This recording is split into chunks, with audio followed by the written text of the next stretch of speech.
Hello everyone, and welcome to yet another video where we go through the Blizzard patch notes. Now I talked a little while ago in the Death Knight video about tank vengeance and resolve, and how that's kind of being changed, where vengeance is being taken away and replaced with resolve. So I thought I'd read through the patch notes so you don't have to, and maybe you can tab out or do whatever it is that you want to do while I read all of this stuff. So, tank vengeance and resolve. The changes to tanking made in Mists of Pandaria turned out quite well overall, but there were a few rough parts that we're going to smooth over. The biggest one is the offensive capabilities of Vengeance. We like that tanks can provide meaningful DPS to their group, however it swung wildly based on the fight, even surpassing the dedicated damage dealers occasionally.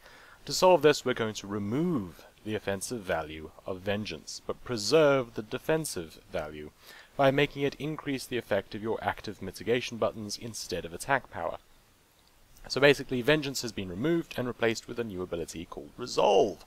Resolve increases your healing and absorption done to yourself based on stamina and damage taken before avoidance and mitigation in the last 10 seconds. So originally with this I thought that it would make the healers have an easier time healing you as a tank, but as it turns out, it improves your ability to heal yourself and keep yourself alive, so that is that. Then, to keep tank DPS meaningful, we'll be raising their damage, since it would be meager with no Vengeance attack power. Vengeance accounted for 70 to 90% of a tank's damage on high tank damage fights and mists, and to do that we're increasing the damage of several prominent tank abilities, as well as having tanks also gain increased attack power from Mastery, in addition to the stats' existing benefits. That also helps keep secondary stats balanced in offensive value for them. Death Knight, Mastery Blood Shield now also passively increases attack power by 12%, percentage increased by Mastery in addition to its current effects, and that is true for Death Knight, that is true for Druid, that is true for Monk, that is true for Pally, and that is true for Warrior. All of your Masteries now also increase your attack power on top of what they already do, though Monks get an extra little nifty thing where brewmasters no longer deal 15% less damage, so they get like a little bit of a buff there as well. Or, well, let's not call it a buff, but they get that damage reduction from being in brewmaster taken away from them. Now, on this, I would say part of this is good in some ways, as it is true that with Vengeance, sometimes as a tank you can just hit things so insanely hard, but other times when you don't have Vengeance, it can make things a bit annoying. So hopefully that will kind of make things a little bit more kind of averaged out. Obviously it really heavily depends on how this Mastery works.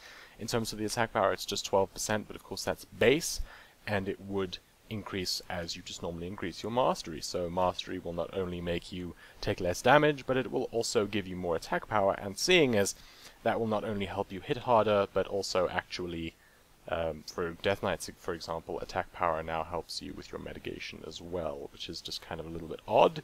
But yes, that's kind of a thing. So hopefully you guys enjoyed this video, enjoyed watching it, listening to it, and all that good stuff. And I look forward to kind of seeing how this is going to affect things in the future. Hopefully tanks can do insane amount of damage still. I don't really see that happening quite as much as it could sometimes with the ways you could manipulate Vengeance. That was one of the cool things of Vengeance, so I will miss that part of it. But I won't miss the, oh, you don't have Vengeance. Well, why don't you just hit like a Marshmallow Man? And I don't mean the Marshmallow Man from Ghostbusters, because that guy could, you know, crush cars and stuff. We're like a meek Marshmallow Man, a nerfed version of that guy. Anyway, thank you for watching, and cheerio. That's it for this video. I hope you enjoyed it, and if you did, then hit that subscribe button for more videos. If you want to have a look at how to make gold in WoW, click the thumbnail on the left where I go through categories of items in my gold making series. If you'd like a summary of all the changes to Death Knights in the alpha patch notes of Warlords of Draenor, then click the thumbnail on the right. Thanks for watching!